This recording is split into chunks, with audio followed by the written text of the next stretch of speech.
இப்போ உனக்கு என்ன வேணும்? உங்க ஆசீர்வாதத்துல எல்லா வசதியும் இருக்கையா, ஆனா வாழ்க்கையில எனக்கு நிம்மதி மட்டும் இல்லையா.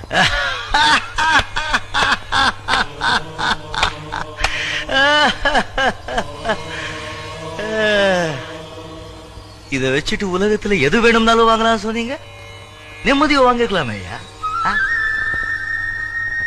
எல்லார் பணத்தையும் நீயே வச்சுக்கிட்டா நிம்மதி எப்படியா வரும்? உனக்கு எவ்வளவு வேணுமோ அவ்வளவு அளவா வச்சுக்கிட்டு மிச்சதை இல்லாதவங்களுக்கு கொடுத்துட்டே இருந்தா நிம்மதி தானா வரும். பணத்தை சேர்த்துக்கிட்டே இருப்பால அவன் நிம்மதியே இருக்காது. புண்ணியத்தை சேர்த்துட்டே இருப்பால அவனுக்கு தான் நிம்மதி. ஆமா, வரும்போது ஒண்ணு கொண்டு வரல, போகும்போது ஒண்ணு கொண்டு போக போறது இல்ல. நடுல என்னையா எந்த எந்த எந்த பாப்பா இதை எடுத்துட்டு இல்லாதவங்களுக்கெல்லாம் கொடுத்துட்டு போ.